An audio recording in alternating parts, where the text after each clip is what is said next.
Ecnotalk, se ver ao vivo é pensar, a economia está no ar, é só olhar. Ecnotalk, simples de entender, com as regras certas tu vais aprender. Então, passando agora para o 8, temos aqui uma tabela com as contas nacionais portuguesas.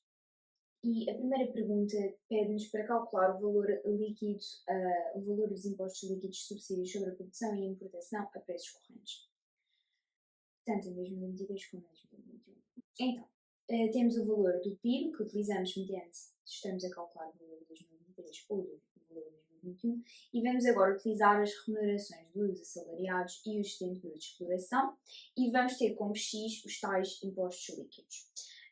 Ao produto interno bruto, por exemplo, de 2021, vamos subtrair as remunerações dos assalariados em 2021 e o excedente bruto, e depois vamos ter o valor dos impostos líquidos. Fazemos a mesma coisa para 2023 e vai-nos dar a opção A.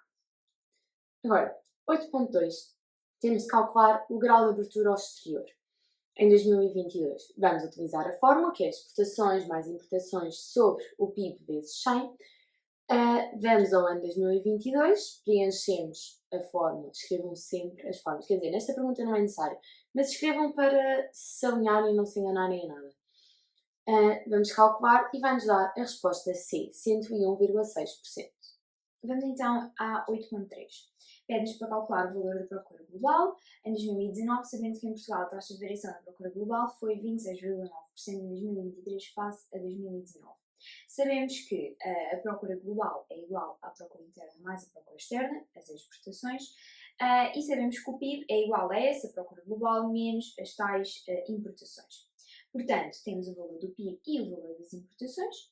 Fazemos o valor do PIB mais o valor das importações e isso vai nos dar a procura global. Tendo a procura global de 2023, vamos aplicar a taxa de variação, que era 26,9%. Fazemos então a taxa de variação, aplicamos e fazemos 26,9 é igual a 389.200, menos a tal procura global de 2019, que é aquilo que nós queremos saber, sobre a procura global de 2019, vezes o 100 e vai-nos dar a procura global de 2019, que são 306.698,2 milhões de euros.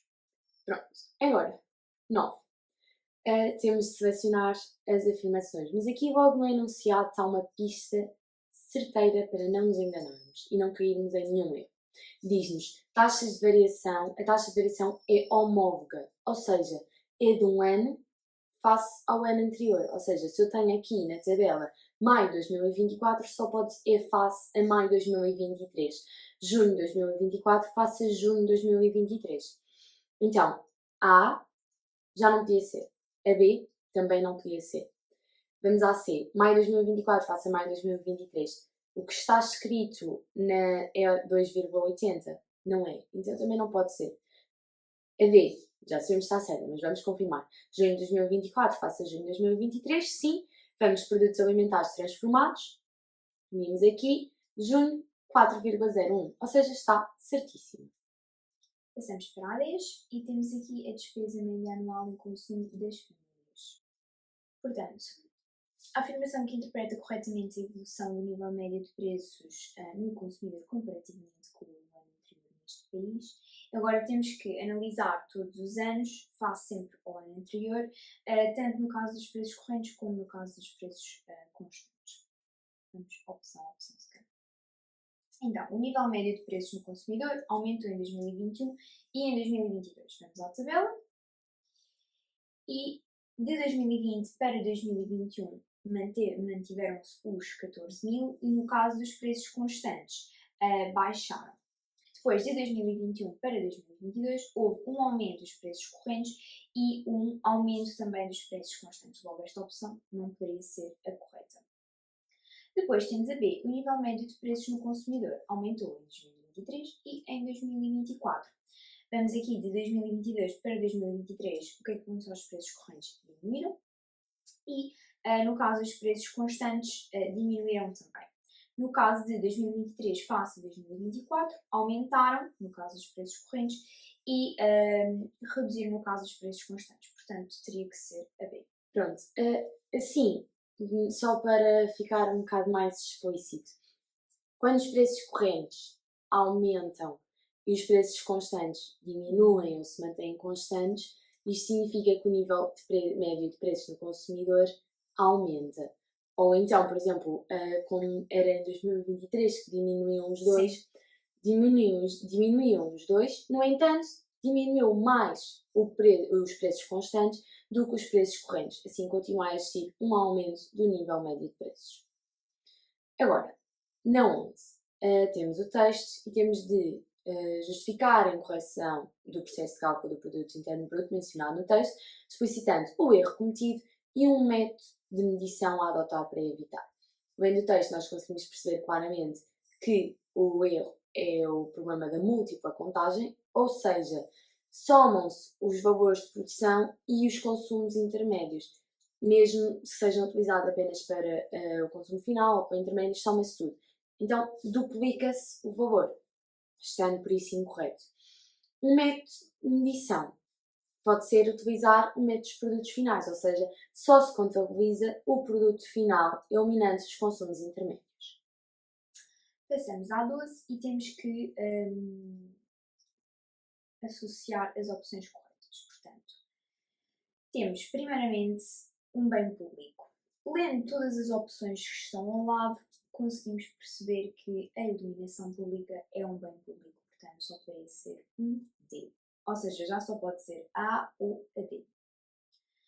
Depois, uma externalidade. Lendo todas as opções, conseguimos perceber, por exemplo, que na A, o Estado criou um novo imposto sobre a produção de plásticos não recicláveis.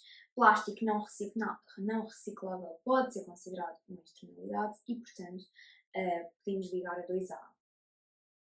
E depois, vamos confirmar a terceira, concorrência imperfeita ou poder de mercado.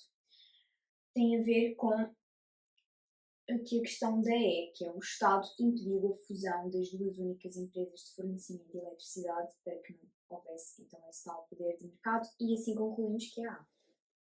Agora, vamos à 13, que nos fala sobre o BCE. Temos de ler as opções e pensar que poderes é que o BCE efetivamente tem. O BCE define a política fiscal. Não, esta não pode ser. O BCE utiliza taxas de juros diretoras como objetivo de assegurar a estabilidade dos preços. Sim. O BCE tem poderes de supervisão do sistema bancário da área do euro? Sim. O BCE exerce controle financeiro, pois define em conjunto com os restantes bancos centrais dos países da União Europeia a política orçamental dos Estados-membros? Não. O BCE não define. O BCE procura garantir a médio prazo uma taxa de inflação média anual próxima dos 2% para os países da área do euro. Exatamente. Ou seja, a resposta certa seria 2, 3 e 5. Passando à 14, temos aqui o saldo orçamental global das administrações públicas em percentagem do PIB e todos nós sabemos que o valor permitido para o déficit orçamental é os tais déficit de 3%, que é o máximo. Analisando, portanto, em 2015 face a 2014, temos que ver então as contas públicas e perceber se cumpriu ou não o critério de convergência em 2015. Não, porque o valor é de 3,9, excede os tais 3% permitidos. Depois, em 2016, face a 2015, o que possibilitou o cumprimento dos critérios de convergência. Em 2016, menos 3,8%. Não. Em 2017, face a 2016, foi insuficiente porque não cumpriu o tal critério de convergência. É verdade. Porquê? Porque foi muito superior, foi 3,4%. Portanto, teria que ser a C. 15. Temos novamente um texto e uma tabela. Ou seja, isto é aquela pergunta grande em que temos de falar sobre muitas coisas. Temos de explicar com base nos dados fornecidos as alterações no comércio externo de bens em Portugal em 2023 face a 2022, considerando a componente das exportações de bens que mais contribuiu para a evolução das exportações totais de bens. Vimos ali à tabela e vemos que o decréscimo das exportações de bens da indústria transformadora, pois tem um maior peso nas exportações totais de bens, contribuiu para o decréscimo das exportações totais. É só olharmos, basicamente, e escrevermos os valores que lá estão, para não perdermos pontos nenhuns na leitura dos dados. Depois, a componente das importações de bens que mais contribuiu para a evolução das importações totais de bens. Vamos ver outra vez e vemos que houve um decréscimo significativo das importações de bens da indústria extrativa. o que contribuiu para o decréscimo das importações totais de bens. Aqui vamos novamente ver, por exemplo, aqui é a taxa de variação menos 36%, é mesmo um valor significativo. É mesmo um valor significativo. Depois, a evolução das exportações totais de bens e das importações totais de bens e o seu efeito na evolução do saldo da balança de bens. Vimos outra vez. O decréscimo das exportações totais de bens inferior ao decréscimo das importações totais de bens contribuiu para a redução do déficit da balança de bens. Como vemos, as exportações diminuíram 1% e as importações 4%. E é basicamente isso. Lembrem-se só de fazer os 3 pontinhos. Então, vamos passar agora à 16, em que temos duas curvas da procura e da oferta, e diz-nos: ao preço de 20 euros por unidade, verifica-se um excesso de procura no mercado. Analisando, podemos logo confirmar que não é um excesso de procura, é um excesso de oferta. Depois, ao preço de 20 euros por unidade, verifica-se um excesso de oferta no mercado e, por isso, os vendedores ficam insatisfeitos, pois apenas conseguem vender 50 unidades. Analisando o gráfico, confirmamos que, efetivamente, é um excesso de oferta, como já tinha referido, e que, efetivamente, vendem 50 unidades. Por isso, é B, mas vamos confirmar as outras. Ao preço de 10 euros por unidade, verifica-se um excesso de procura no mercado e, por isso, os vendedores ficam satisfeitos porque conseguem vender 150 unidades. Não, porque analisando o gráfico conseguimos ver que ao preço de 10 euros eles vendem 50 unidades e não 150. Passamos à D. Ao preço de 10 euros por unidade, verifica-se o excesso de oferta no mercado e, por isso, os consumidores ficam satisfeitos porque conseguem comprar 150 unidades. Não é a mesma história, só conseguem comprar 50 unidades. Pronto, foi tudo por hoje. Esperemos que tenham conseguido perceber também esta segunda fase e que estejam muito melhor preparados para o ano que vem. Exatamente. Até à Até à próxima!